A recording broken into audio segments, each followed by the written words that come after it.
Sinavīle pulcēja tūkstošiem līgotāju. Vairums ieradās jau agrā pēcpusdienā, lai savas līdzi paņemtās Jāņu zāles ievītu Latvijas lielākajā līgo vainagā, bet citi gribēja izstaigāt filmās redzētos pagalmus un apskatīt ēkas. Vismaz māja ļoti dabiski ir patīkami, ka tāda kapitāla būva izskatās. Labi. Tiešām tā liekas, ka tur dzīvojuši būtu iekšā, ne tikai tā filmā. Vaicāti, kas jādara īstiem līgotājiem un Jāņu svinētājiem, atbildes visiem bija skaidrs. Jāēd siers, jādzer alus un jāvielē meitenes. Zirgam labi jāpēd auzas, lai būtu daudz spēku strādāt. Vispār jāpriecājās ir gan zirgam, gan saimniekam. Alus, latviešu tradicionālais ēdiens šašliks. Tas tika aktīvi cepts Telšu pilsētiņā, kur jaunieši stiprinājās vakaram. Jāstāsta, kad ir brūns, kad ir garšīgs, jānogaršo, protams, katrs pavārs nogaršo savu gaļiņu. Un arī lielākā daļa ir mums neizpirtā gaļa, bet arī paša marinētā. Kas varbūt labāks par šo? Šeit Sinavīlā visas dienas garumā notiek gan dažādi koncerti, gan ir arī iespējas piedalīties atrakcijās. Un viena no vispopulārākajām ir iespēja izbraukt ar īstu zirdziņu, jo daudziem pilsētas bērniem tā ir pirmā reize dzīvē, kad viņi sastop dzīvu zirgu.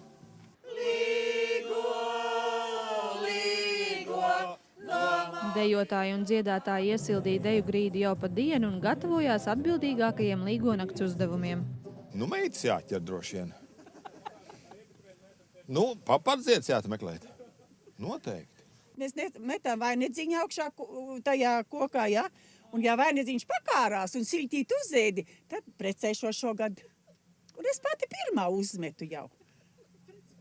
Precēšos. Kas ir papardziets? Puķe. Kur viņu var atrast? Pļavas. Kā viņi izskatās? Gaiša zilā krāsā. Uz lielākā līgo vainaga savienošanu bija ieradusies arī bijusī valsts prezidente Vaira Vīķa Freiberga un kinorežisors Jānis Streičs. Šogad izdevies pārspēt pagājušā gada vainaga apmērs un vītne bijusi vēl garāka. Lai būtu tāda īsta svinēšana, ir vajadzīga interesanta vieta, kur tas notiktu. Un ir vajadzīgi tomēr tādi ļaudis, kas to mazliet organizē. Senāk bija ļoti tradicionāla lauku sēta, saimnieks, saimniece, kaimiņu apvidus labākā dziedātāja vai dziesmu teicēja, ja, un katrā sētā savu dziedātāju. Un mums tagad jāveido kaut kāds jauns, kaut kāda sintēze no vecā un no modernā.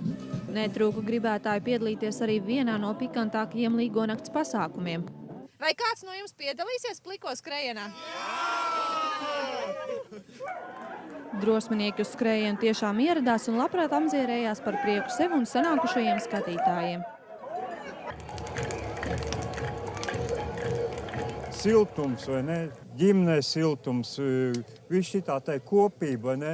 Mēs reti, vai ne, ka visi latvieši varam kaut kur šitā te visi kopīgi, vai ne, satikties, vai ne? Vai tas nav patīkami, vai ne? Tas, manuprāt, tas ir ļoti patīkami. Tie tautas svētki, tās tradīcijas no gadsimtiem jau iegājuši. Tā kā, tas ir prieks, tā ir līgsmība, tā ir kopā būšana. Tā ir sajiešana, tautas sajiešana.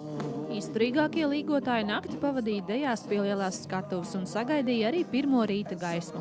Kristīna Ozolniece, Guntis Veldmanis, LNT.